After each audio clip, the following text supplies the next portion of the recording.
conversar bastante hoje, trocar muitos conhecimentos e experiências. Para quem não me conhece ainda, prazer. Eu vou parar de compartilhar a tela aqui rapidinho, só para vocês poderem me ver melhor.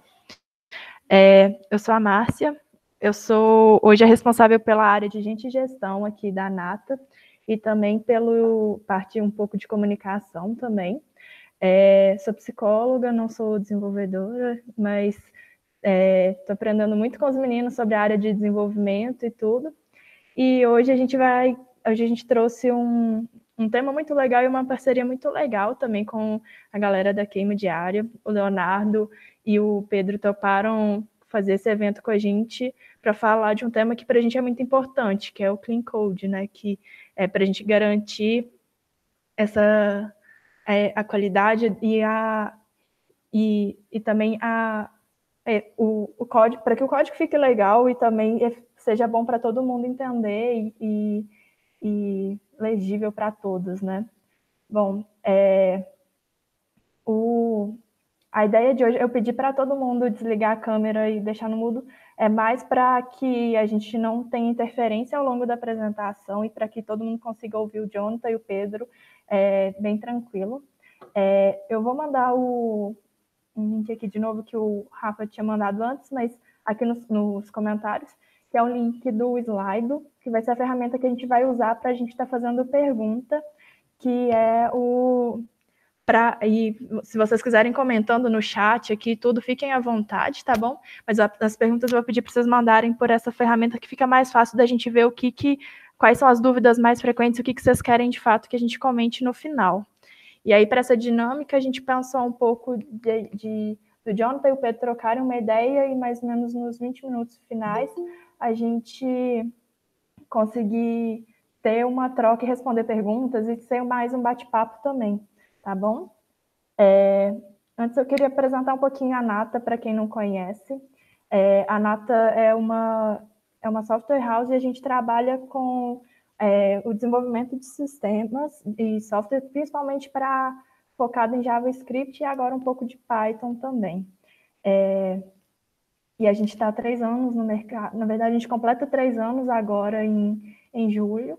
E hoje a gente tem a parceria da Queima Diária, que é uma empresa que é focada principalmente é uma plataforma para exercícios online. E aí a gente tem duas versões hoje. A gente tem tanto um convidado para falar um pouco sobre a parte de front-end, que é o Jonathan, e o Pedro, que vai trabalhar, e ele é um especialista principalmente no back-end, e talvez a aplicação disso em empresas um pouco diferentes, que a Nata trabalha muito mais com serviço e a Queima Diária com um produto específico, né? E queria agradecer vocês por estarem aqui com a gente compartilhando, e aí eu vou passar agora a palavra para os meninos para a gente ter, de fato, esse bate-papo, tá bom? E aí qualquer dúvida, qualquer coisa, vocês podem mandar no comentário que a gente vai trocando ideia e conversando. Boa noite, pessoal. Aqui que é o Pedro que está falando. Eu vou apresentar um pouquinho também da Queima Diária para vocês, né, para a gente contextualizar essa parceria entre a Queima Diária e a Nata House. O interessante é que são duas empresas que são novas, assim, mas com grande potencial, né? A Queima Diária também tem mais ou menos 4 anos que ela existe, né? E eu vou só apresentar minha tela aqui para vocês. Só um minutinho. Contando um pouquinho do que a gente faz na Queima, o que a gente é. Tá todo mundo conseguindo ver isso? Tá aparecendo aqui, beleza. Tá aparecendo? Beleza. Então, vamos lá. A Queima Diária ela surgiu mais ou menos em 2016. Ela surgiu em 2016 com a ideia de trazer o conceito fitness para dentro de casa. Né? Hoje a gente é a maior plataforma de fitness brasileira. A gente é focado principalmente em exercícios em casa, mas a gente também tem plataforma de coach, nós temos a nossa plataforma de academia, e hoje nós temos alguns programas conhecidos nacionalmente, como Mamãe Sarada, Pump 10, que é feito pelo Felipe Franco, Power Dance, que é da Carol Borba. A gente tem mais ou menos 1.300 videoaulas na nossa plataforma, e isso a gente provê um acesso simultâneo de dezenas de milhares de usuários simultaneamente.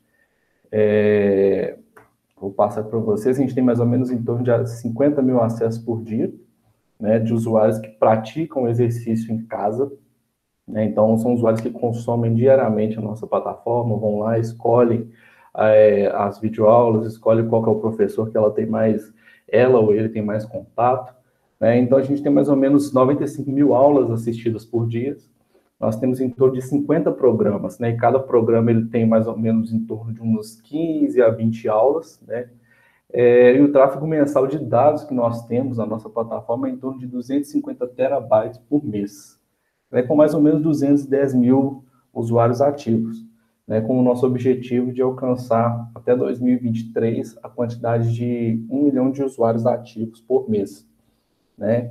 E para isso, né, eu quero até falar com vocês antes que a gente tem vagas em aberto para essas áreas aqui, front pleno, front sênior, back pleno, né, analista de QA, Scrum Master e UX. São tópicos, né, de vagas, mas a gente tem mais de uma vaga aberta para essas áreas, tá? A gente está precisando de gente gente competente, de gente que queira vestir a camisa da Queima. Então, se você que está assistindo a gente agora tem esse perfil de trabalhar com a Stack JS, que a gente usa tanto no back-end quanto no front-end, que é baseado em React e React Native. Se você faz parte dessa stack aí, entre em contato com a gente, pode mandar um e-mail para mim ou mandar no chat aí, que a gente entra em contato com você também, porque a gente também está crescendo em forte expansão. Só voltando no primeiro slide aqui, que a gente teve o impacto do corona, né, que algumas empresas precisaram de cortar custo, diminuir folha, mas, diferentemente da grande maioria, a queima diária ela expandiu, né? Então, nesses últimos 2 meses aí que a gente teve quarentena, a gente teve um crescimento de em torno de 2 vezes a quantidade de venda de planos de acesso na nossa plataforma. Então, é uma empresa que está em forte expansão. A gente está vendo que nesses últimos dias aí, que a tendência de isolamento social tem diminuído, as nossas vendas também não têm diminuído. Então, é uma plataforma que se consolidou como a maior plataforma fitness brasileira, né? E a gente está à procura de profissional. Então, se você faz parte aí dessa Stack JS, entre em contato com a gente. Beleza? Ô, Jonathan, eu vou pedir para você fazer a transmissão, pode ser? Ok, pode ser.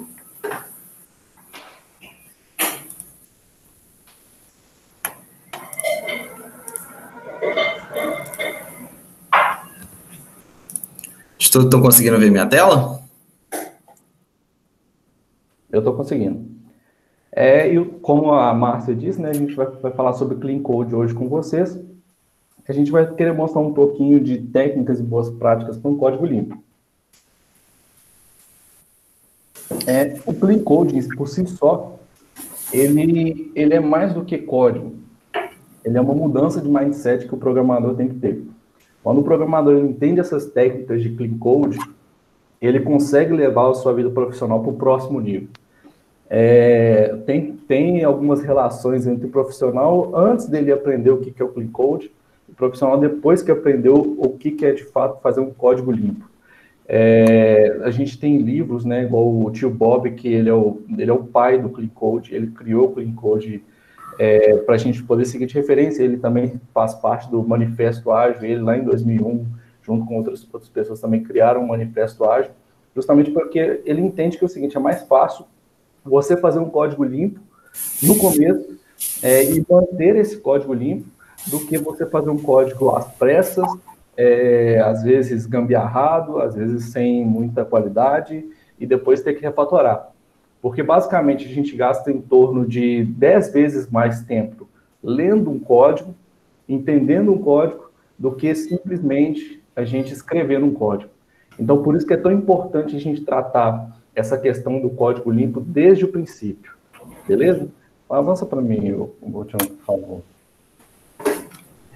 Então, como o Michael Fitters disse, o código limpo sempre parece que foi feito por alguém que se importa. E é justamente por isso. Porque nada mais é do que a gente que é programador, a gente escreve. A gente escreve o quê? Vamos pensar que a gente escreve um livro, né? E a gente vai ter que entender que daqui para frente alguém vai ter que ler esse código. Então, se a gente pensa, se a gente se importa com quem vai estar lendo, é muito mais fácil futuramente para isso dar certo, para a manutenção ficar mais tranquila, para o código ficar mais legível, né? Então, é muito mais tranquilo você fazer o negócio certo desde o começo do que você simplesmente, vou fazer o código aqui que vai funcionar, né? Que é bem prático da nossa área a gente fazer isso, né? Um código que funciona e depois a gente trabalhar horrores para poder corrigir um código que está dificilmente legível, né? E você sabe, como o Ward Kuhlman diz, você sabe que está trabalhando com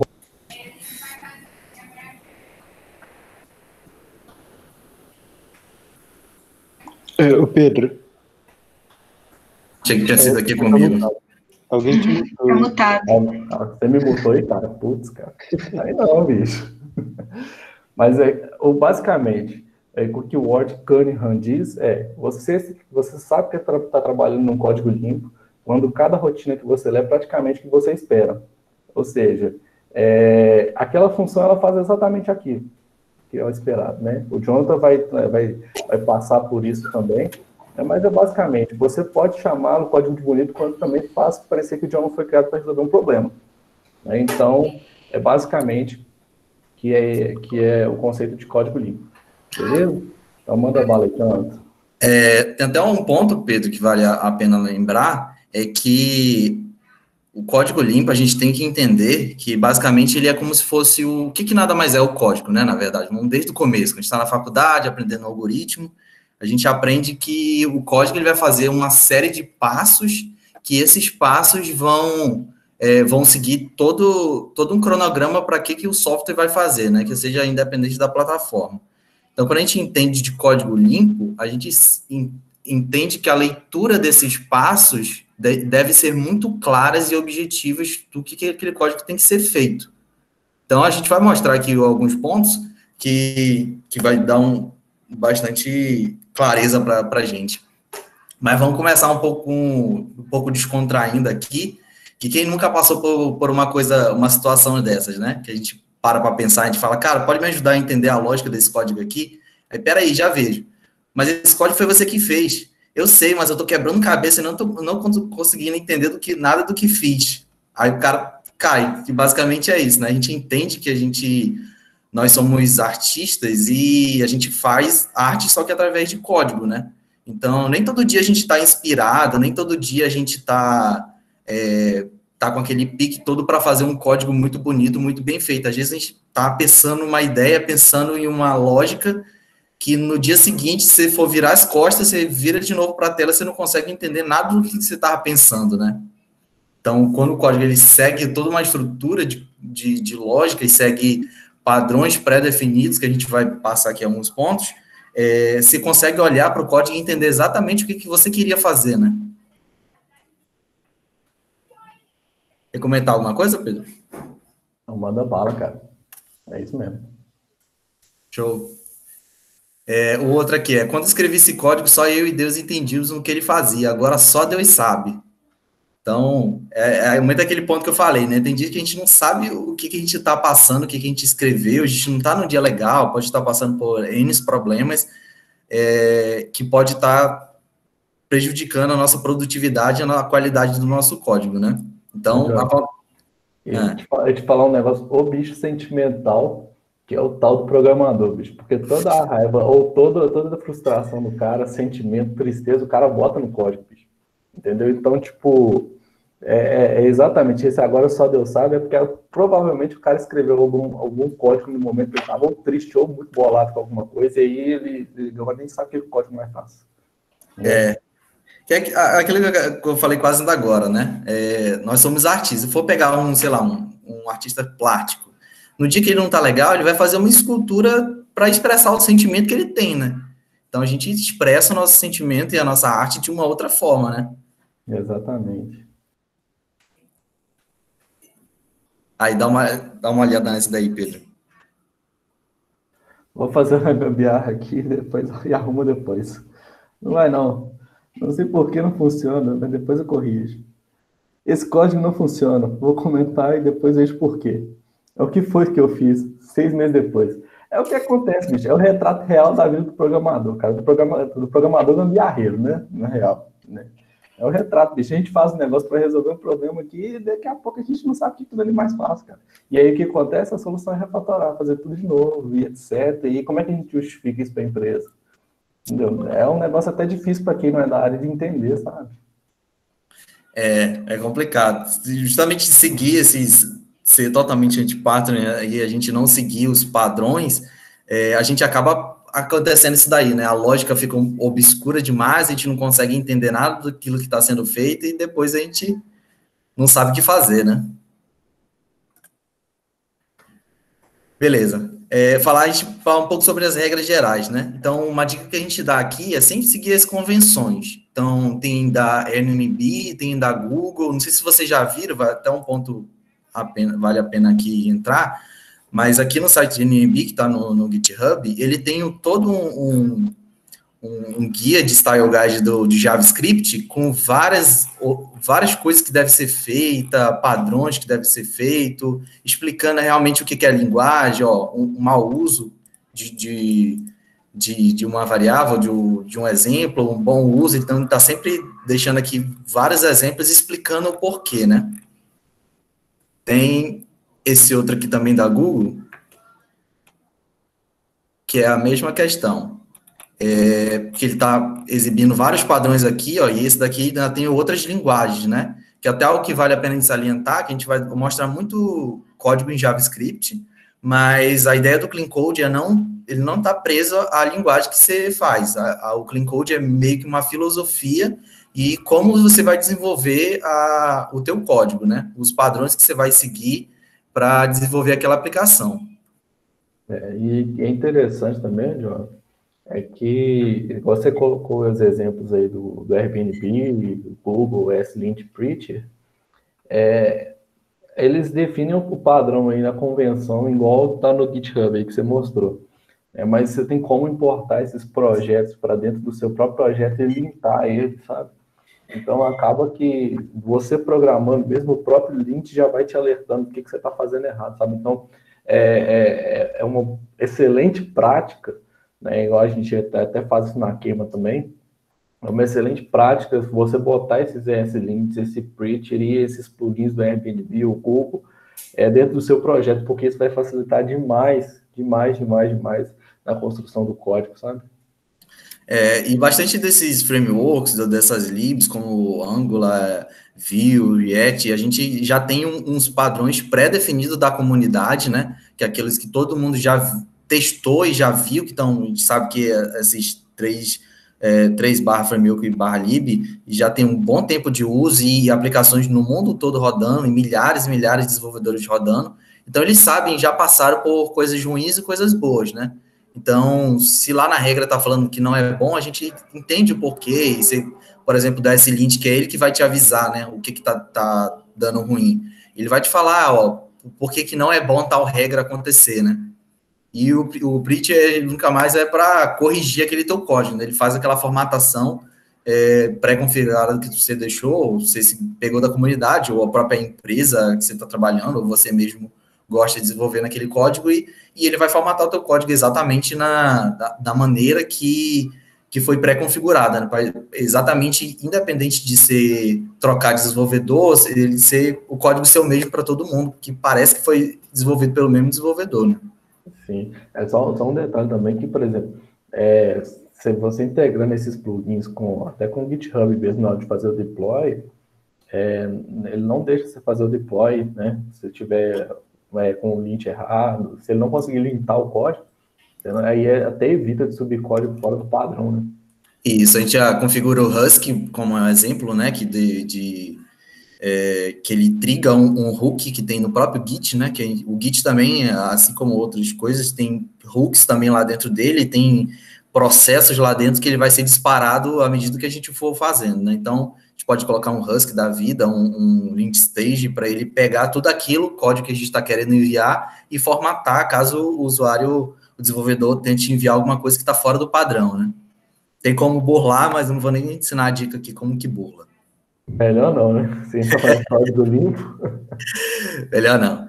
E tem um outro ponto aqui que é a regra dos escoteiros, né? Que deixe sempre o acampamento mais limpo que foi encontrado. Então, pode muitas coisas acontecerem da gente, sei lá, for corrigir um bug, for pegar um código do coleguinha e acaba que ele fez uma coisa não tão legal, foi fora do padrão, às vezes fora do próprio arquitetura da empresa ou do software que foi desenvolvido, mas você vai lá resolver um bug. Mas o que custa aquela função que você vai ter que mexer, querendo ou não, você refatora aquela parte que está errada. Então, uma aplicação assim que não usou um clean code, não usou aquelas coisas, a gente pode tá passando a limpo e corrigindo aquelas coisas que a gente deixou ruim e deixar ela melhor mais lá para frente, que aos poucos o código fica todo padronizado, né? Exatamente.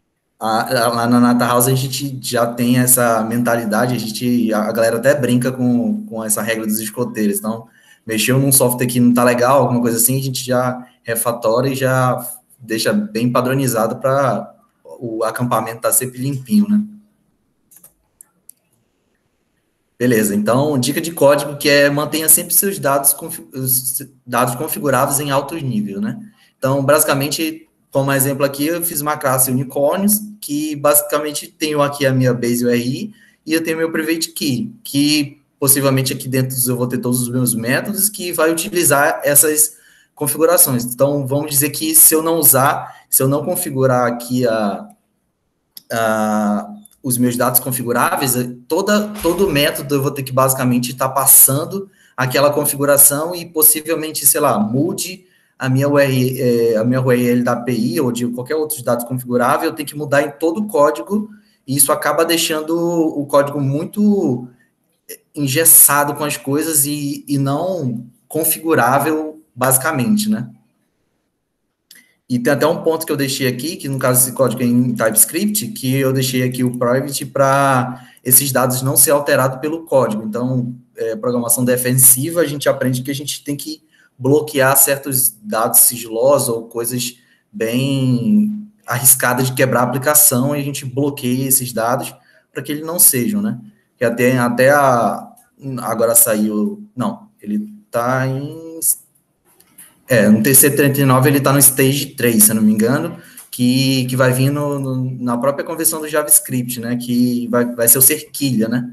Que a gente vai conseguir bloquear, colocar dados privados dentro dos nossos métodos que ninguém vai conseguir alterar. Então, vamos esperar que isso saia logo, né?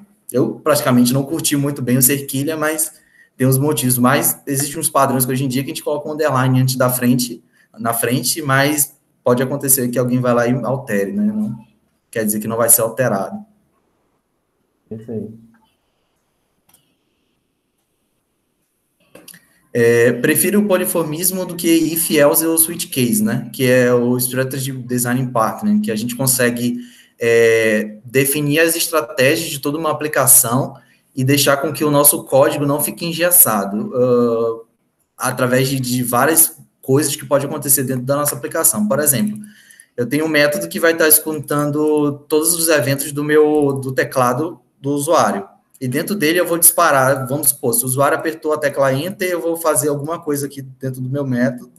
Se ele apertar a tecla Backspace, eu vou fazer alguma coisa aqui dentro. Mas vamos supor que aqui eu vou ter que mapear, eu estou fazendo um jogo e eu vou ter que mapear diversas outras teclas dentro do usuário, e o usuário vai poder, sei lá, como por exemplo, criar as próprias binds dele dentro da aplicação e ele quer que isso reflita na aplicação. Então, imagine o tanto de if-else que pode estar aqui dentro. Vai virar né, pô?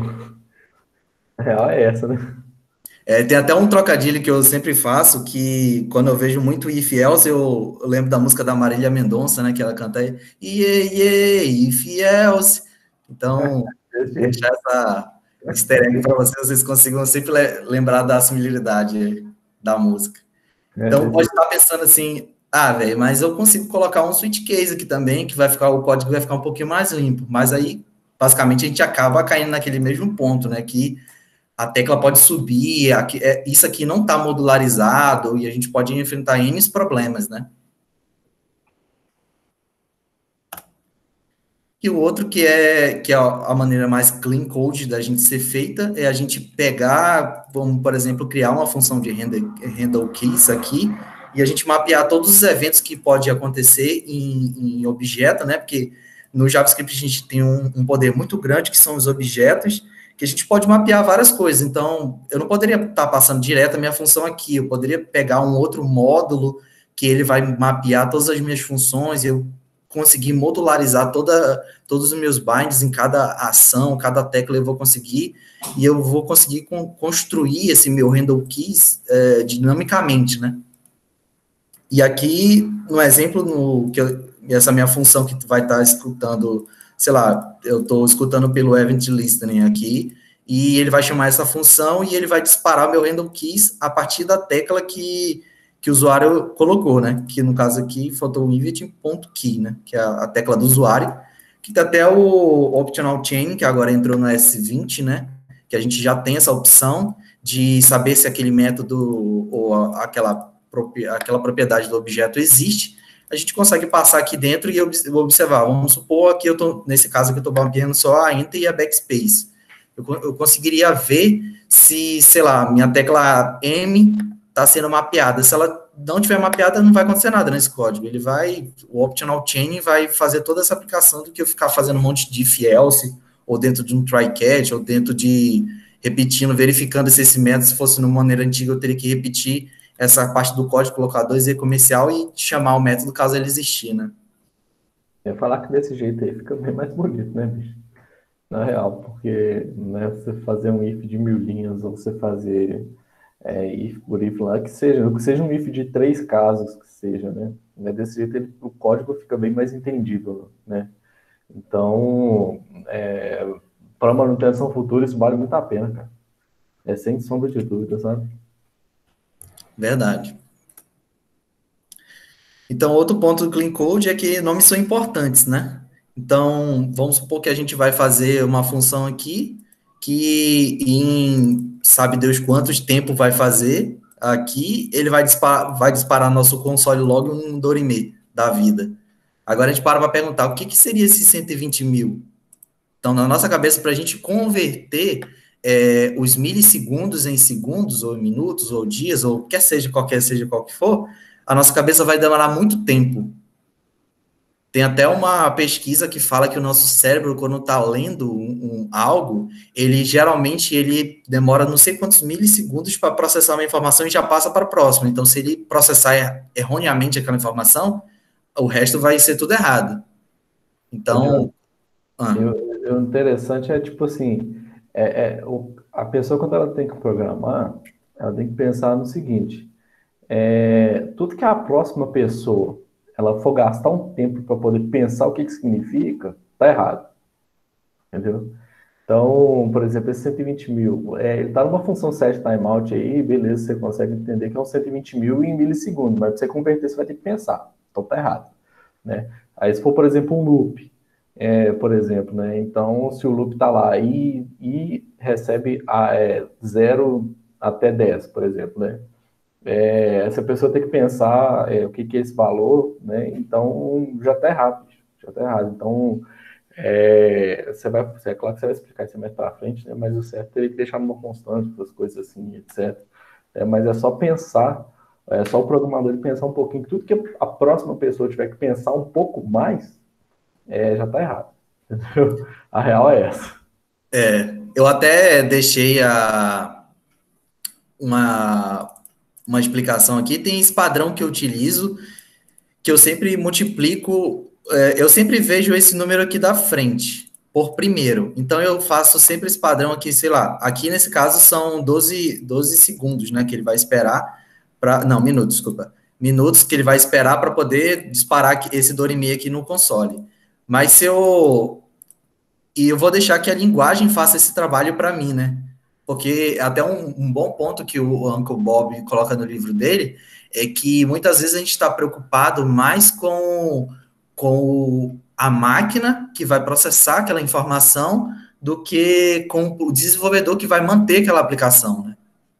Então, hoje em dia a gente tem N ferramentas que vão fazer isso para a gente, como, sei lá, nome de variável aqui, a gente consegue ofuscar ela, configurar ela para que ela seja uma letra ou qualquer outras coisas, o Webpack, tudo faz isso para a gente, com plugins, e a gente não precisa se preocupar tanto com isso, né?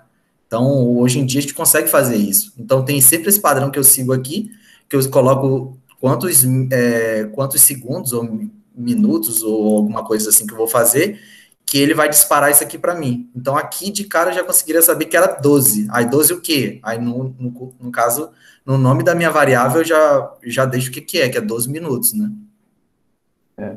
Você falando aí, até lembrei de um caso que, numa empresa que eu trabalhei, né, que a gente até trocou uma ideia um tempinho, esses dias para trazer.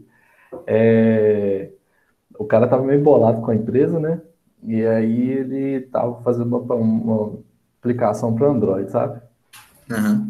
E aí, bicho, né, tipo assim, era Android nativo e etc, né? Nem React, não. E aí o cara tava, como eu falei, o cara tava meio bolado com a empresa. E aí o cara começou a descontar no código, né? Aí ele foi lá, bicho, colocou uma variável lá que, tipo assim, que basicamente o nome da variável tava assim, vai tomar na sua gambiarra, sabe? E aí, tipo assim, o que vai tomar na sua gambiarra faz? Até você achar o que vai tomar na sua gambiarra faz, bicho, não tem explicação. Não tem lógica o cara botar um nome de vai tomar na sua gambiarra numa variável, entendeu? Vai tomar na sua gambiarra não faz nada, né? E o mesmo cara na aplicação botou outras duas variáveis, tipo assim, coisa sou 1, coisa sou 2. Entendeu? Tipo assim, por isso que eu falei no começo lá que programador é um bicho muito sentimental, sabe? Não tem jeito, cara.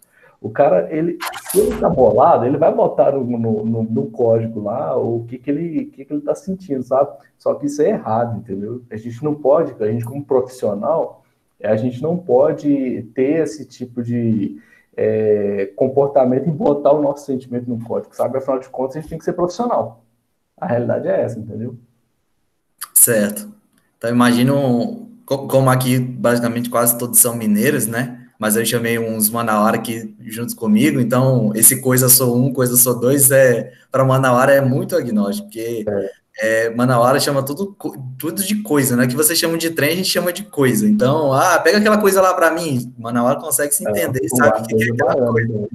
Então, imagine o cara criar uma variável chamada trem e esse trem vai fazer alguma coisa. Agora, o quê? Talvez mineiro com mineiro se entenda, mas a gente não vai conseguir entender de jeito nenhum. A gente não entende não, cara, porque trem é tudo aqui, velho. Aí fica num ponto complicado, né? É demais.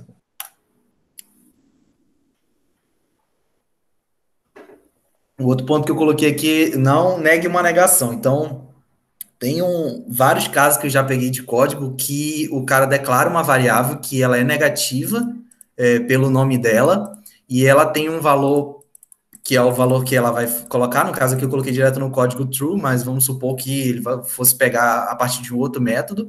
Só que aqui ele está colocando a negação de uma variável que é negação. Então, o tempo que você vai gastar para ver e pensar no que realmente vai acontecer, no caso, como se a gente fosse ler o código aqui, se o botão que tivesse habilitado for verdadeiro ou for falso, aí, tipo, olha o tempo que você vai gastar para tentar entender o que está fazendo aqui. Então, a gente fazendo assim, se o meu if vai fazer isso aqui, então, se o botão está habilitado, faça tal coisa, do que fazer uma negação de negação. É tipo assim, é meio que você pensar, por exemplo, se você quer falar assim, perguntar, o carro é branco? Não é? Então, é fácil você responder, né? Ou assim, não, né? Mas o carro é branco, entendeu? Não, o carro não é branco. É tipo assim, você vai ter que começar a pensar muito mais, entendeu? Tipo, é muito mais tranquilo você já ir para uma afirmação e tratar a afirmação verdadeira, né? Primeiro do que o seu cérebro ele vai demorar muito mais para poder pensar numa negação da negação, entendeu? Do próprio psicológico. E olha o tempo que a gente vai gastar para tentar entender realmente o que aquele código está fazendo, né? Aí vamos supor que essa variável seja utilizada em mais de um local, né?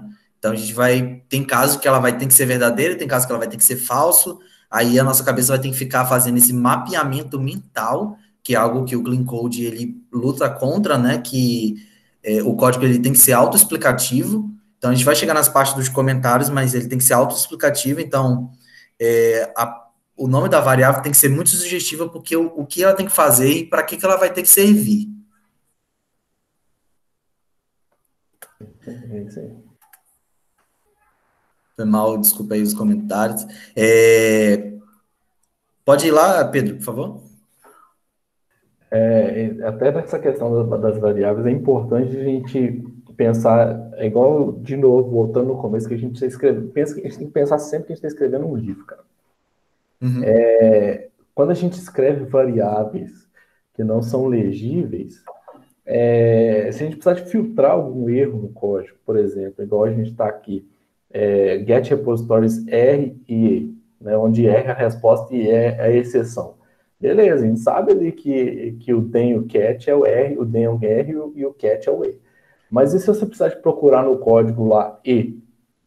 Quantas e quantas variáveis, quantas e quantas funções que você vai ter no código que tenha ou a letra E ou a letra R? São inúmeras chances de você ter, por exemplo, você tem um match lá disso. Entendeu? Então, até você achar a variável que você está procurando no código, bicho, você vai gastar muito tempo. Entendeu? Então, por que não botar um then response, ou then response alguma coisa, catch error alguma coisa? O mesmo trabalho que a gente tem de escrever o E, a gente tem o trabalho de escrever a variável certa. Entende? Então, não faz sentido, pelo menos no meu ver de programador, a gente gastar mais tempo procurando o erro, procurando onde está a variável, essas coisas assim, do que escrever certo a variável já no começo, entendeu? Isso evita N trabalhos futuros, sabe? E o que tem dinheiro no mercado ainda é brincadeira. Ainda mais que, tipo, por exemplo, o Java que completa o exception com o E na frente, né? É brincadeira, bicho. Aí a pessoa deixa passar lá e boa, sabe? Que até como eu coloquei aqui no texto, que além de estar abreviado, né, que o nome dos pontos, o clean code, ele sempre bate forte que para a gente não abreviar as coisas. Por quê? Abreviações, às vezes, pode servir, uma abreviação pode servir ter N traduções para ela. Então, não estou conseguindo lembrar de nenhum caso aqui, mas às vezes a mesma abreviação de uma palavra pode ser a da de outra, né? E fora que é aquilo que eu coloquei aqui, né? Que ela não é passível de busca, né? Então, a letra R aqui, ó, só nessa parte aqui, ó, tem R aqui, tem... no caso, nesse aqui só tem esse R aqui. Além desse outro R, que é o que realmente a gente quer. Então, basicamente, se eu quisesse... Verdade, o repositório tem dois. Então, se a gente fosse buscar tudo que é de R, vamos supor que, sei lá, a empresa ou o desenvolvedor tem mania de colocar abreviado e coloca sempre R. Quanto tempo que a gente gastaria para buscar aquela informação? Então, o VS Code até tem uma opção que a gente consegue selecionar lá e ele busca exatamente aquela palavra. Ele não quer que fique no, sei lá, um R escondido aqui dentro. Ele quer que seja exatamente essa palavra. Aí até facilita. Mas vamos supor que eu estou querendo pesquisar todos os erros que tem naquela minha página, ou naquele meu módulo, e qual é a primeira coisa que eu vou pensar? Não, vou pesquisar todo mundo que tiver nome e erro, que é o que faz mais sentido. Então, quando eu vou lá buscar dentro da minha aplicação que faz um find lá, e eu vou achar N erros do que se eu for passar só o E, que é até o exemplo que eu coloquei aqui, né? Então, mostrando um bom exemplo, era colocando no then, coloca o response, e no cat coloca o meu erro. Que a palavra erro é muito mais fácil de eu conseguir achar exatamente onde que está caindo meus erros, ou pegar todos os meus responses, onde que eu estou fazendo a requisição e tudo mais. Não adianta, só uma curiosidade, que isso aí sei lá, parece que é uma coisa que passa de geração para geração, sabe? Antigamente nas linguagens de programação, tipo COBOL da vida, as variáveis podiam ter até 8 caracteres, entendeu? E aí a galera meio que parece que foi trazendo isso de geração para geração, que tem que abreviar muita variável. Claro que, tipo assim, você não vai botar um nome gigantesco numa variável, né? Mas você tinha que abreviar demais, e aí a galera, tipo assim, vai deixando abreviar demais e acaba que deixa o erro passar, né? Só uma curiosidade mesmo aí, que é uma coisa que vai passando de geração em geração e que a gente tem que cortar, cara. É papel nosso de programador a gente cortar isso, sabe? Porque hoje não faz sentido mais abreviar, sabe? Como até um erro que eu coloquei aqui, ó. Então, no exemplo que eu coloquei aqui, que é o meu resolve e o meu reject, né? Então, quase todo mundo coloca res e coloca reg. Então, chama o método res para quando a minha promise ser resolvida e meu reg quando for reject. Até no caso, a gente for pegar do Express, né? Que lá eu tenho meu request e meu response. Então, também coloca res e coloca rec. Cara, que custa colocar resolve e reject para bater naquele ponto lá que a gente tem que observar que o código ele é uma leitura de uma coisa. Olha como é que fica mais legível, né? Ah, faça uma nova promessa, resolva com isso aqui e rejeite com isso aqui. Então, quando eu for ler meu código, vamos supor que eu vou resolver a minha promessa lá embaixo. Beleza, resolve, chama o método resolve e passa os argumentos lá para dentro e ele vai conseguir resolver. Então, olha como fica mais legível do que eu passar res e reg. Sem dúvida, bem mais, né? Tá doido. Então, vamos lá. Vamos interagir mais com o povo na galera. Então, galera, tenta achar o erro dessa função aí. Coloca nos comentários pra gente o que vocês acham que pode ser esse erro. Pedro, você pode ir lendo aí, porque eu não vou conseguir acessar o chat. Tá, vou lendo aqui. O Rafael falou aqui, parâmetros não nomeados. Quem mais arrisca aí, galera?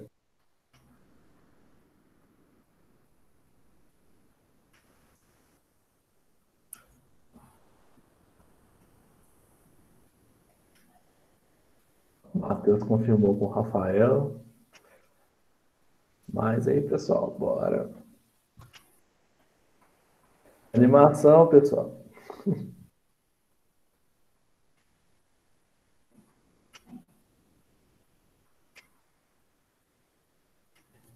O Rafael comentou aí, Jonathan. Parâmetros não nomeados, cara. Boa. É exatamente isso. Então, vamos supor que essa minha função create model, eu vou chamar ela e aqui dentro ela vai fazer o que quiser passar e em algum lugar, pode ser até em outro arquivo ou alguma coisa assim, eu vou chamar essa minha função. Só que, imagina... Rapidão, o João Pedro comentou assim, tinha que ser modal, shall, baby shark. Aí tem que ficar aí. Vamos supor que essa minha função em create modal, ela é genérica, né? Eu não queria muito prender ao baby shark. Então, vamos supor que eu vou chamar essa função em vários outros locais. E toda vez que eu estiver chamar esse local, eu vou ter que fazer esse mapeamento mental, que é aquilo que eu já falei que o Clean Code luta contra, que saber qual argumento eu tenho que colocar em tal posição. Ah, beleza, o primeiro é o título, aí eu vou ter que ir lá na função do título e verificar que é o título aqui. Ah, o segundo é o body. Então, basicamente, a gente sempre tem ferramentas que auxiliam a gente, como o VS Code, mas entra um certo ponto que a galera que gosta de Clean Code, que briga com isso, é que, vamos imaginar, no pull request. No pull request, a gente tem autocomplete? Então, a leitura do nosso código está dependendo de uma ferramenta da própria deficiência do código. Então, a gente está colocando coisas que vão auxiliar o nosso problema, vamos assim dizer, do que fazer uma boa prática. E como eu já falei que o JavaScript a gente tem um poder muito grande que são os objetos. Então, o que custa eu receber um único argumento aqui nessa minha função e esse meu argumento ser um objeto e quando eu for chamar, eu vou exatamente passar onde que eu quero. Então, se eu quisesse passar esse meu tile aqui para baixo, eu poderia passar que não ia fazer diferença nenhuma. E até a minha função aqui, ó, como aqui do onConfirm ou cancel. Eu tô passando aqui de boa, mas eu não sei nem o que é isso aqui, até que dá para entender mais ou menos o que é, né? Mas aí, chegando aqui, olha como a legibilidade do código fica melhor. Certamente, lá você não sabe para onde que você passa o quê, né?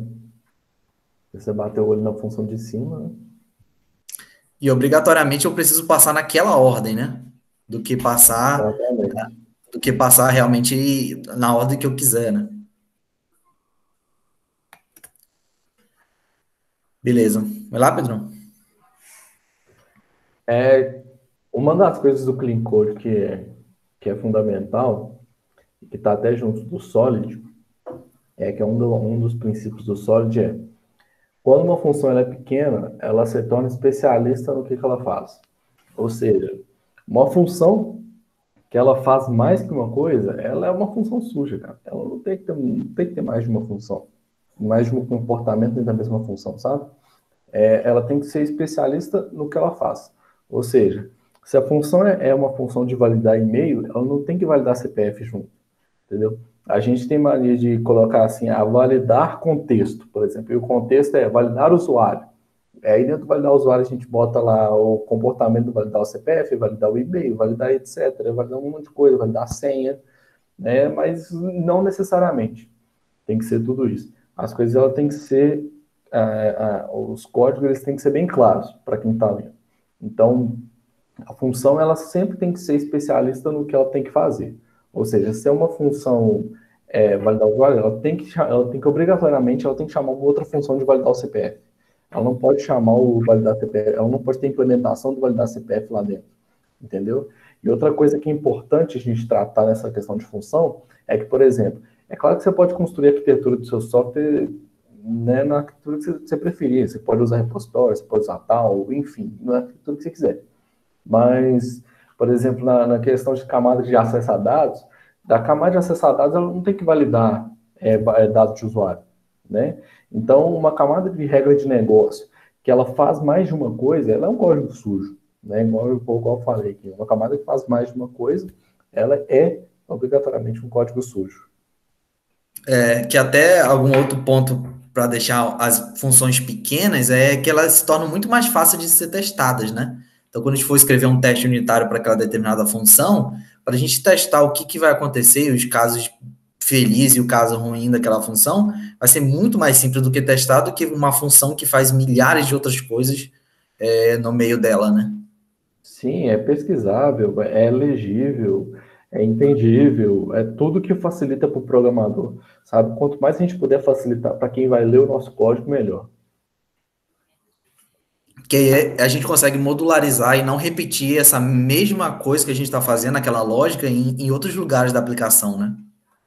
A gente consegue até um ponto que a gente vai tocar, que é o dry, né? Que é justamente ele fala sobre isso, para a gente não repetir a lógica, né, nem o código, é a lógica de tal coisas de uma função, de um método que vai se repetir em outros lugares, né? Então, se eu tenho várias funções que em vários pontos da minha aplicação que eu estou, sei lá, validando o usuário, se ele é válido ou inválido, eu vou ter que fazer em todos os lugares isso, ou não é mais fácil modularizar e eu chamar aquela minha função e ela é especialista em validar se o usuário é válido ou não? Sim, exatamente. Beleza. Contigo também, Pedro. Só voltando nisso aí, o mesmo criador do ClickCode, né, ele também trabalhou na questão do Solid. Solid vamos colocar assim, um padrão da indústria de desenvolvimento, né, que a gente trata alguns pontos como responsabilidade de uma responsabilidade simples sobre a função, né, o princípio de aberto e fechado, né, que a gente não tem que entrar agora nessa etapa, a gente pode até depois fazer um meetup sobre Solid, mas uma das coisas que bate muito nessa questão pelo menos o S do Solid, né, que fala sobre Simple Responsibility. Eu não sei se eu falei certo, não, mas vocês entendem, né, o princípio da responsabilidade única, né. O Clean Code e o Solid, eles andam muito de mão dadas, né? Então, o código que ele está implementado baseado nesse padrão, ele tem tudo para estar sendo um código limpo, né? E nesse slide, basicamente, que eu falei no slide anterior, uma camada de acesso a dados, independente da arquitetura que você usa, né? Uma camada, ela não tem que assumir responsabilidade de uma outra camada, né? É importante a gente tentar abstrair essas coisas, sabe? Se a gente tem uma camada de acesso a dados, por exemplo, uma conexão de banco, alguma coisa assim, né, a gente tentar abstrair ao máximo, não passar para dentro dessa camada um objeto específico, por exemplo, de conexão MySQL, né? Vamos passar uma abstração da conexão, né? Esse tipo de conceito a gente tem que tratar de maneiras isoladas e conceitos de responsabilidades isolados. Certo. Que até um bom ponto é que o Uncle Bob, né, que é o autor do Clean Code, ele também é um dos autores do Manifesto Ágil, que, como também tu falou, inspirou o Solid e também participou da construção desse design pattern. E ele é altamente relevante na comunidade, né? Fora que ele é altamente carismático. E o Bob é o único que não tem barba, cara. Exatamente. Então, aquele é o ponto lá que eu falei, então, uma função login, que eu vou ter que passar um if, validar se o meu usuário é inválido. Se for inválido, eu vou retornar minha função. Se a senha for inválida, eu vou retornar minha função. Mas por que eu não crio um método que ele possa ser modularizado e eu possa usar ele em toda a minha aplicação e eu possa reaproveitar, né? Então, é muito mais simples quando eu modularizo e crio minhas funções pequenas, que aí é como você falou, né? Aquela função vai virar especialista em validar o usuário, ou checar se ele é válido, né? Ou senha também. Tá. Um outro ponto que eu observo bastante é esse ponto da redundância, né? Então, nessa função aqui, no caso até o TypeScript já entregou, mas eu sei que essa minha função vai retornar um booleano. Por que eu tenho que, se essa minha expressão vai retornar um booleano, por que eu tenho que repetir que isso aqui é true e isso aqui, se isso aqui não, se for falso, eu vou ter que retornar um falso? Por que eu não retorno logo de cara? Então, essa minha função já poderia falar, sim, retornar um booleano, e eu já retorno um booleano direto aqui, verificando se é maior de idade, né? Isso é uma coisa até interessante, que, tipo assim, quando no começo lá, quando eu falo, tipo, o clean code, ela é uma coisa que leva o programador para o próximo nível, né? Eu lembro, cara, quando eu comecei a programar, né, isso tem mais ou menos 10 anos, cara, eu fazia isso aí. Eu botava se idade maior que 18, retorna true, e idade, ou então retorna false, cara. Entendeu? Porque, tipo, você tá aprendendo, né? Então, geralmente a pessoa, quando ela tá começando a aprender, tá começando a desenvolver, ela tem esse tipo de comportamento. Só que quanto antes ela entender os fundamentos do Clean Code, ela vai poder migrar para o exemplo de baixo, né? Que já retorna o age maior que 18, já retorna o booleano. Né? Então, é uma maldade que a gente vai ganhando, né, na medida da experiência e etc., que leva a gente a fazer um código mais bonito. Até aquele ponto que eu cheguei a comentar no começo, que nem todo dia a gente está legal para escrever um bom código, ou a nossa cabeça está 100% legal, mas quando a gente já pratica bastante coisas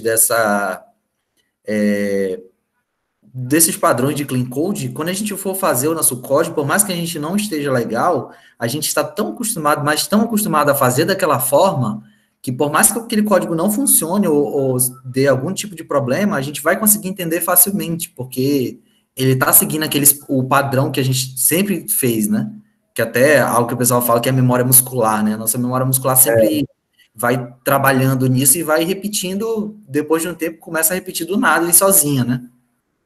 Exatamente. Show.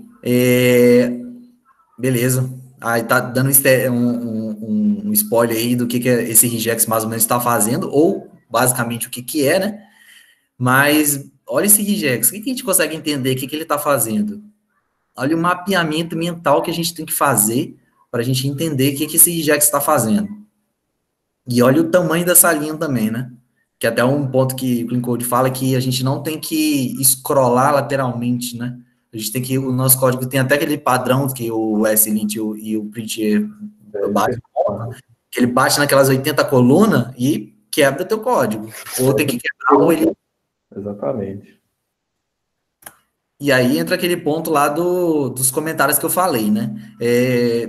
O Clean Code, ele fala que o livro, no caso, né, que comentários são enganosos porque os comentários, eles não são... Geralmente a gente não faz manutenção nele, né? Geralmente resolve logo o problema e acabou.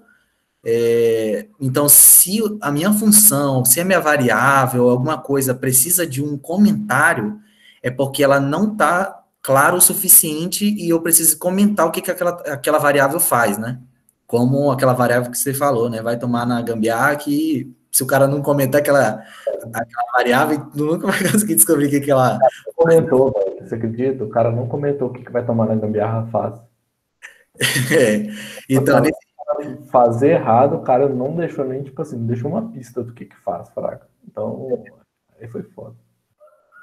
Como eu um bom ponto do comentário é que a gente tem que comentar realmente só quando é necessário, que vamos supor esse regex aqui. Não tem como a gente entender o que esse regex faz, até tem, né, os mestres dos marcos em regex aqui vai entender, faz, mas vai demorar muito tempo para fazer. Então, se esse meu comentário, eu posso deixar um comentário falando o que ele faz logo aqui em cima, né, que ele tem que ter, no mínimo, 8 caracteres, que ele tem que ter uma letra maiúscula, uma letra minúscula, ele tem que ter pelo menos um número e um caractere especial. E essa minha função valida se a minha senha é válida, eu vou pegar a senha que eu recebi como argumento aqui e vou passar um teste, chamar o método teste, para saber se ela é válida. Então, eu fiz um comentário no código, mas eu estou comentando algo que é quase impossível. Imagine o tamanho dessa variável que ficaria se eu deixasse isso no nome da variável. Não, regex é coisa do capeta, cara. Eu falo que é coisa do capeta, na moral. Não, velho. Regex é lindo demais. A gente consegue fazer umas paradas cabulosas com ele. Não, você fala muita coisa doida com regex, pô, mas você vai falar que não é um treino bonito de se fazer, não, cara. É complicado. Beleza. E hash e spread operator, né? Então, vamos supor aqui uma dica de front de React, né? Vamos supor que esse meu componente, eu estou passando como prop para ele o nome de uma classe, só que eu preciso passar o resto dessas props aqui, todas para esse meu outro componente. Então, basicamente, aqui eu fazia a desconstrução do objeto aqui, herdaria todos os valores que está vindo de props, gerava um novo objeto, deletava ele aqui e chamava ele aqui. Mas olha a quantidade de linha que eu passei isso aqui.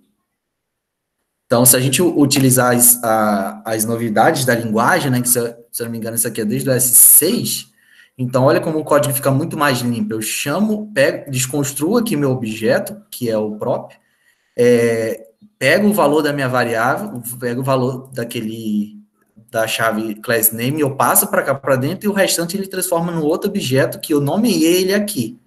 Aí eu posso passar para cá. Olha como ficou muito mais simples a gente utilizando todas as ferramentas e os recursos que a linguagem oferece, né? Que é até um ponto que você comentou, né, Pedro, quando a gente estava conversando, que geralmente os desenvolvedores sempre tentam fazer algo, mas não entender o porquê que funciona e se tem alguma maneira mais nova de ser feita, né? Sim, Então, a gente sempre se atualizando e verificando os recursos e as novidades da linguagem, independente da linguagem que você for usar, a gente consegue sempre fazer algumas coisas, né? E um outro ponto aqui, que um brother meu me deu, inclusive ele está aqui no Meet, que é os componentes que a gente... Imagine se a gente for passar isso aqui não vai dar errado, isso aqui está super de boa. Mas tomar muito cuidado com a ordem que se você for fazer isso daqui, ó, porque se aqui dentro de props tiver uma chave com valor A e eu passar para cá, o valor desse 1 que eu passei aqui vai ser sobrescrito porque eu passei esse props. Então, daqui que eu consiga entender o que está rolando com um bug ou com alguma coisa que não está acontecendo, o código não está funcionando, vai demorar muito tempo. Então, tomar um pouco de cuidado com essas coisas, porque sempre ele vai obedecer a ordem do último.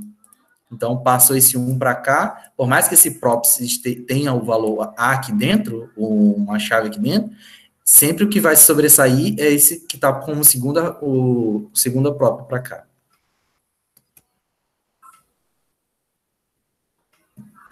Pode ir lá, Pedro? Isso aí é front, né? Então... Cara, front eu não falo nada não, bicho. Vamos tirar isso aí. Isso aqui tenta sempre definir valores padrões para a função de vocês. Como, por exemplo, aqui, esse meu componente de icon, essa dica não é só para front, né? Sempre definir os valores padrões para que aquela minha aplicação não quebre, né? Então, vamos supor aqui que se o usuário passar um class names para cá, eu vou usar ele. Se não, eu vou utilizar o icon large aqui, né? Mas olha como isso aqui é obscuro e eu tenho que criar mais uma linha para cá e para eu passar o valor do que se eu fazer dessa forma.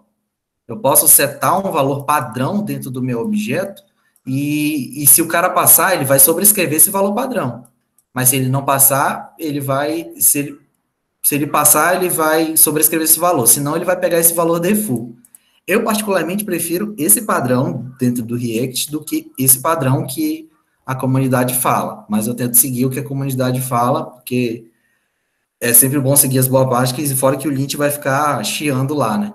Então, a comunidade sempre fala que a gente tem que passar esse ponto default props, e eu passo o valor padrão, porque caso o usuário não passar, automaticamente a minha função, meu método vai sempre definir o valor padrão para lá, né?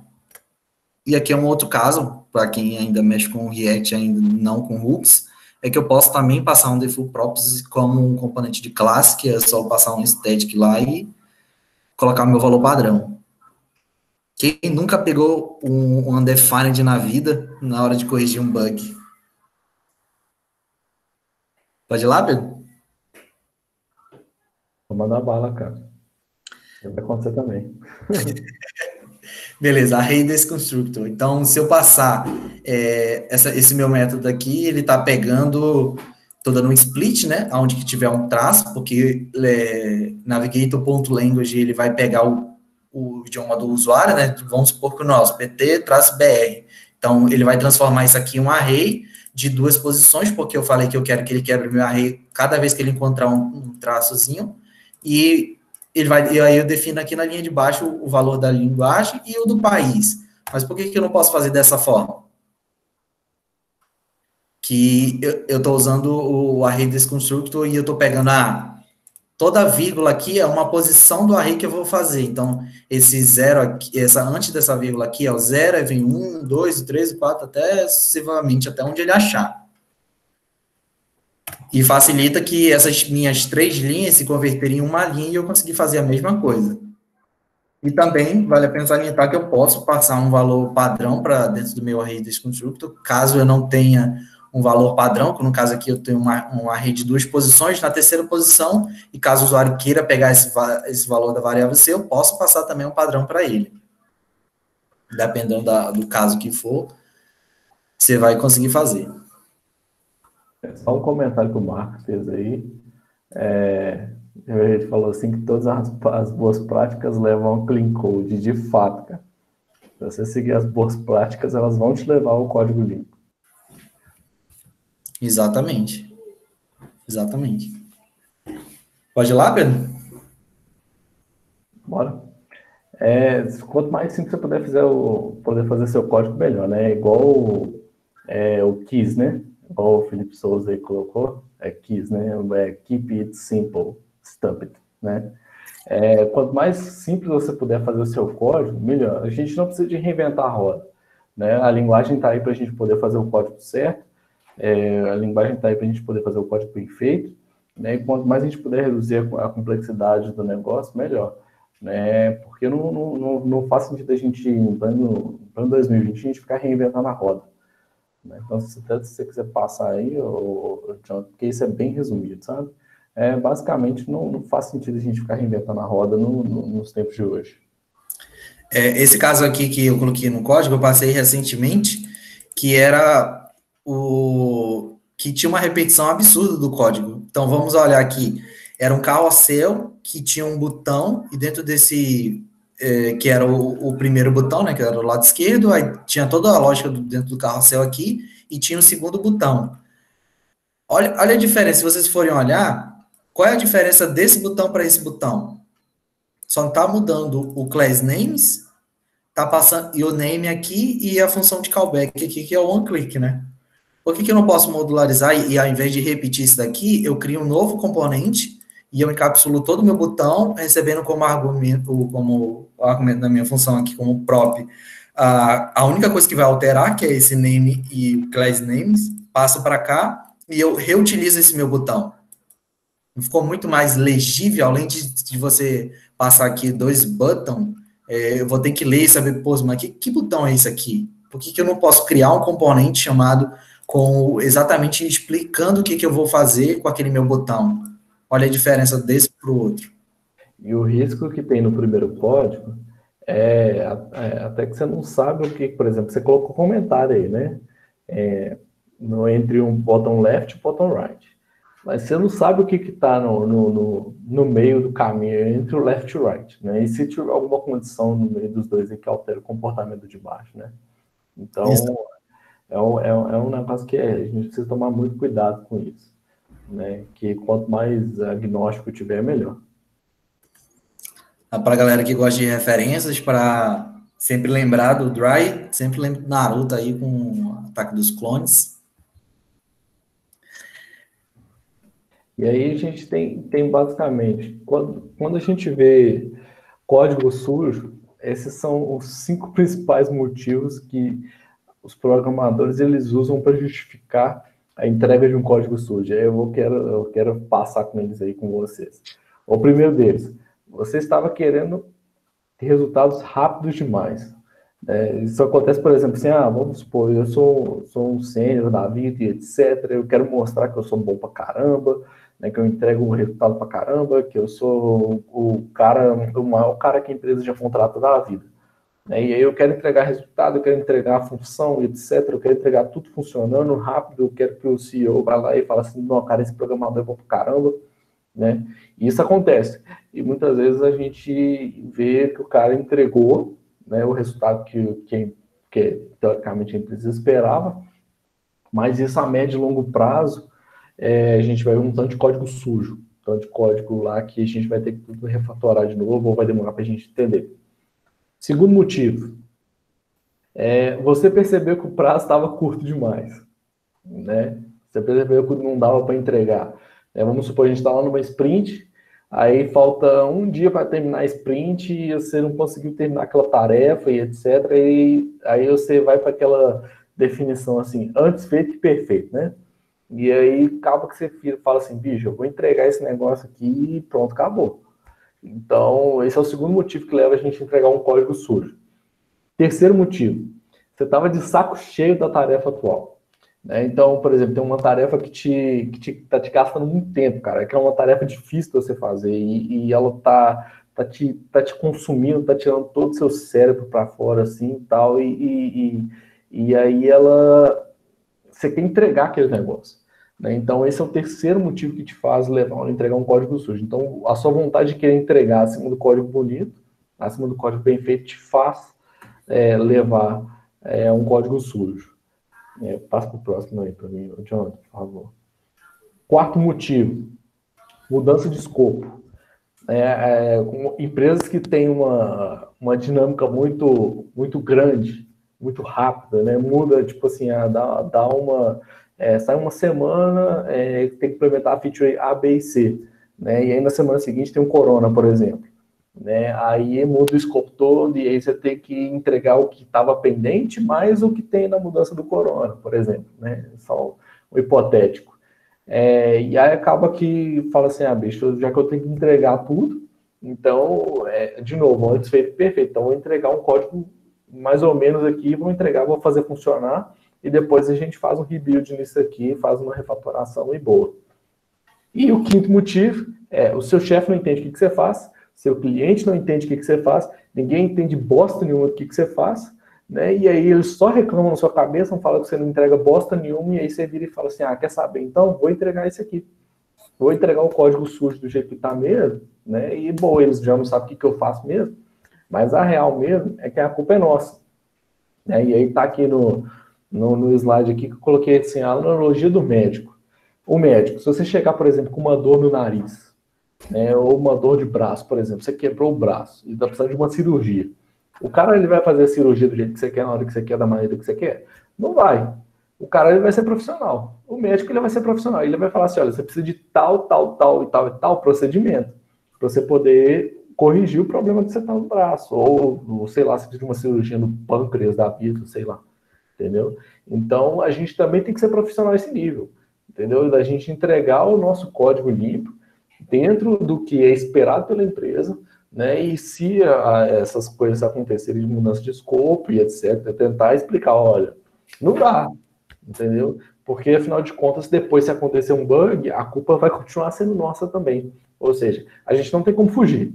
Se a gente faz um código ruim, a culpa é nossa. Se a gente faz um código bom e demora também, a culpa é nossa. Mas então, enfim, já que a gente não tem saída, a culpa é nossa, ou seja, a gente tem que entregar um código bom para garantir o nosso lado profissional, entendeu? Porque não é profissional a gente entregar um código sujo.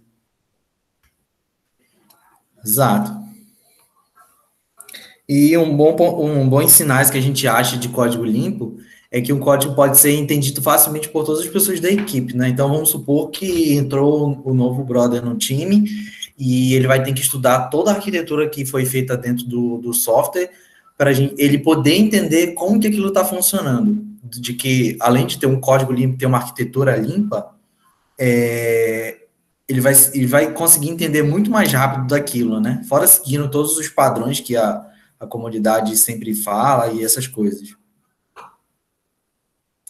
E também que um código pode ser lido facilmente por aquela pessoa que não desenvolveu aquele código, né? Então, o cara fez aquele código, mas que se toda uma empresa ou todo um time realmente lutar pela qualidade e seguir padrões, tanto de clean code quanto de outras técnicas de design pattern, por exemplo, vai ser facilmente entendido por outras pessoas, né? E até pode ser até julgado, né? Porque que não fez daquela outra forma. Então, até um bom ponto que a gente gosta de viver é que não fique chateado quando um colega seu ou um parceiro de time for falar para você alguma coisa no pull request. Às vezes, muitas vezes ele está falando aquilo por bem da pessoa, porque ele está vendo que aquela coisa não está legal, ele não está sendo chato, assim. Algumas vezes são chatices, mas grande parte das vezes a pessoa quer ajudar a entender que às vezes, como eu falei, às vezes você não está no dia legal. E ter essa reanálise de código e tudo mais é interessante para o crescimento profissional mesmo da pessoa. E o outro ponto é que, com a capacidade de compreensão, vem a legibilidade, a capacidade de mudança, a extensibilidade e a manutenção, né? Então, imagine como um código que não usa clean code, é tudo gambiarrado, altamente Go-ROS lá, Extreme Go-ROS, que quem ainda não pesquisou, tem uma certificação imaginária aí que a galera faz, que é aquela galera que é gambiarreira, né? Então, mete um Extreme Go-ROS lá na aplicação inteira, ninguém consegue entender, e a aplicação não pode ser escalável porque tá toda gambiarrada ou foi mal arquitetada, né? Então, quando o código é limpo, quando a arquitetura é limpa, que até o mesmo o autor do código Clean Code, ele tem um livro sobre arquitetura limpa, eu acho que é isso, né? Que ele fala exatamente sobre isso. Então, é um bom ponto e bons sinais que a gente verifica de um código limpo.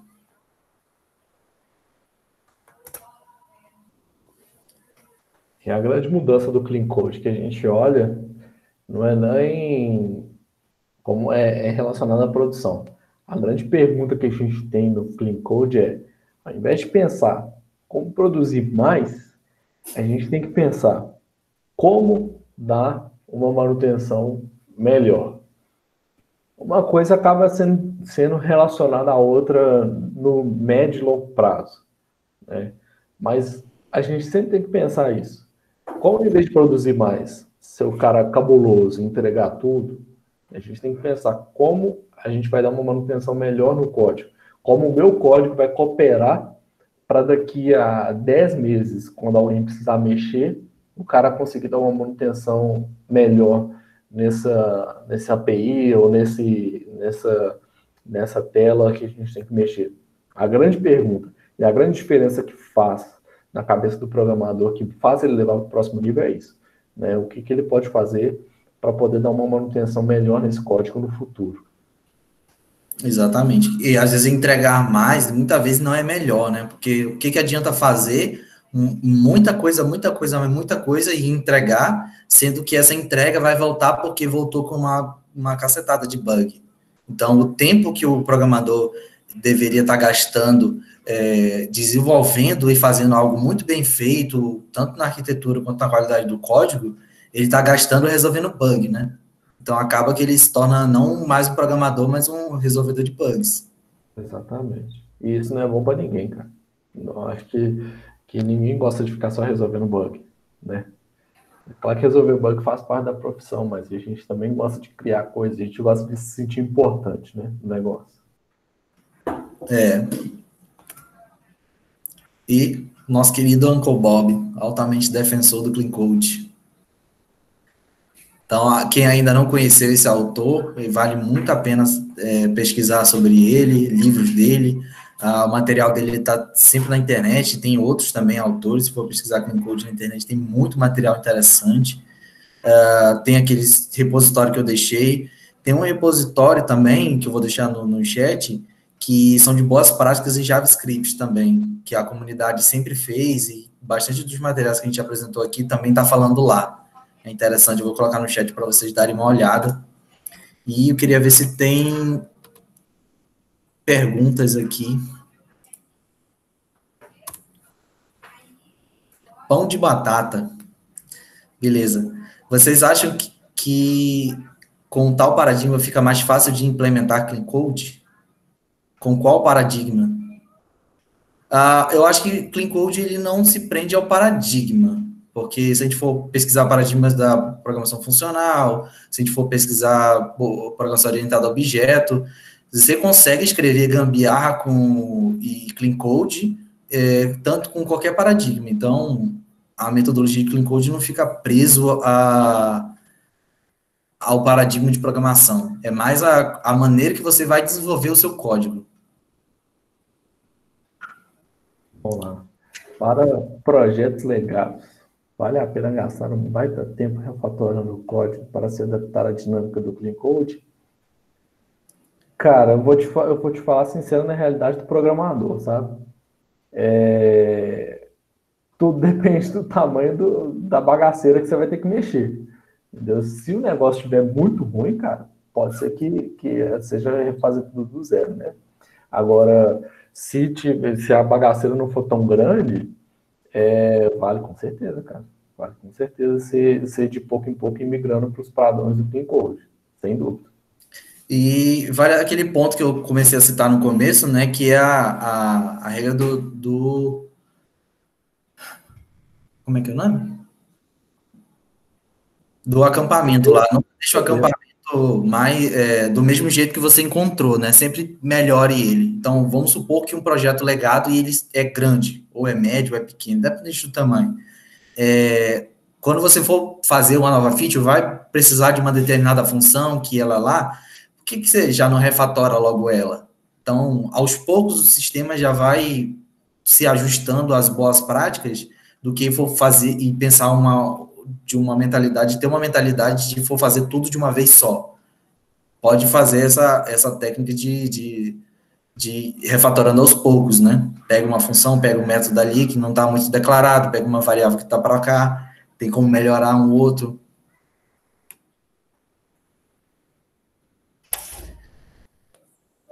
Como os velhos programadores podem acostumar a criar nomes variáveis mais significativos, maiores, ao invés de criar nomes...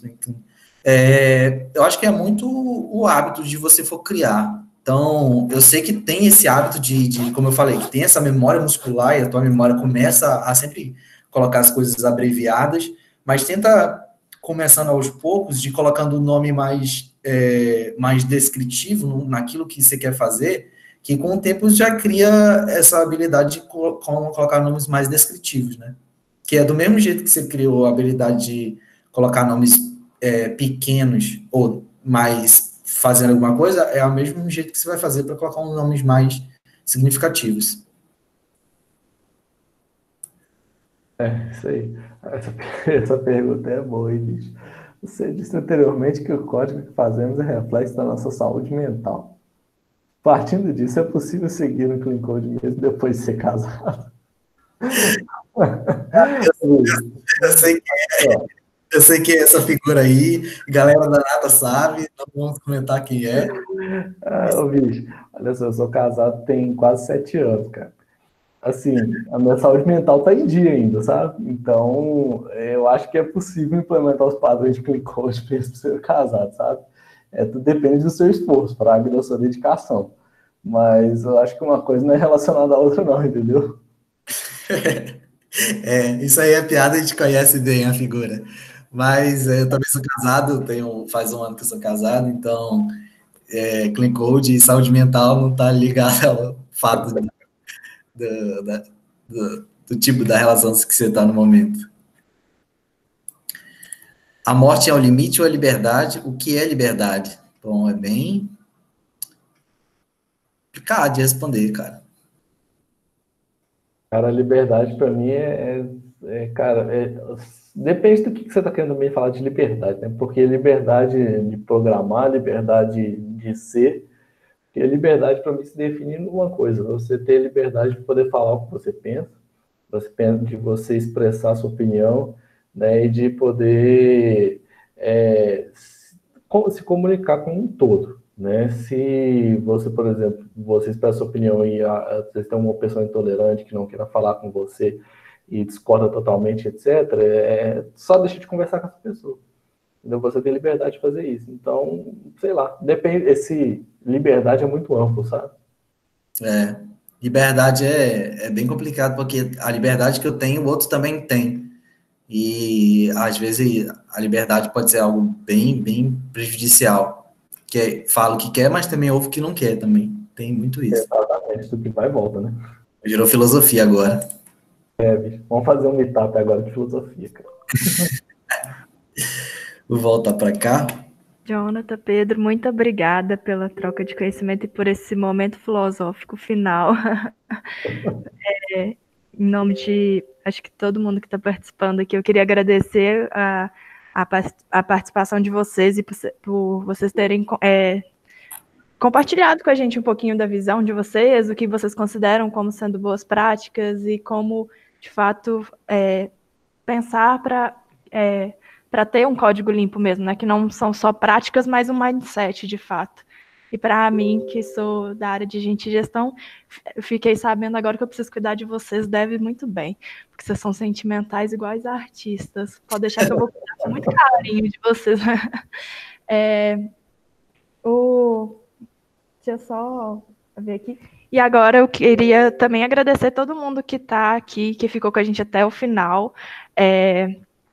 Aproveitar também para compartilhar um pouco com vocês das vagas e das oportunidades que o Léo mandou também, né? Vocês estão vendo minha tela? Acho que sim, né? Sim. Que eu acho que o que vocês trouxeram foram experiências muito legais e fica um convite também para quem está vendo e tem interesse em conhecer um pouco mais das empresas, tanto da Nata quanto da queima diária também, e para vir fazer parte dos times. Hoje na Nata a gente, que eu comentei no início, a gente é focado principalmente em JavaScript e a queima diária, se eu não me engano também, né, Pedro? Me corrija se eu estiver errado. Sim, também. E aí fica o convite para vocês, para quem quiser conhecer um pouco mais, tanto da empresa quanto das oportunidades, para que vocês venham fazer parte. E eu vou mandar no chat aqui também só as redes sociais, caso vocês queiram acompanhar a gente mais de perto e tudo. E aí o Léo mandou também no grupo o e-mail do RH da Nata para quem tiver interesse nas vagas. Mas, de qualquer forma, fico muito obrigada de vocês por tirar um tempinho da noite de quinta de vocês. Eu não sei onde vocês estão, mas aqui está bem friozinho e vocês podiam estar deitados na cama, debaixo da coberta e estar aqui compartilhando com a gente conhecimento. Valeu. E eu achei bom que a gente já saiu daqui com mais 2 temas, né? Um do Solid e outro sobre a vida, né? É isso aí. Gente, obrigada. Gente. Boa noite para vocês.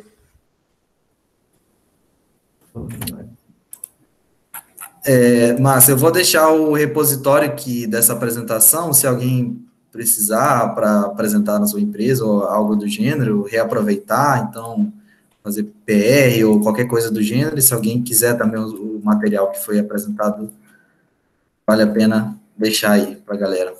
Ótimo. Se alguém quiser também, depois manda lá ou no Insta ou no LinkedIn da Nata, que a gente passa esse material também para vocês.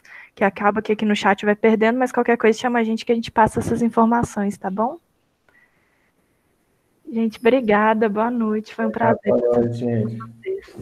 Tchauzinho. Boa noite. Tchau, gente. Valeu, moçada. Muito obrigado.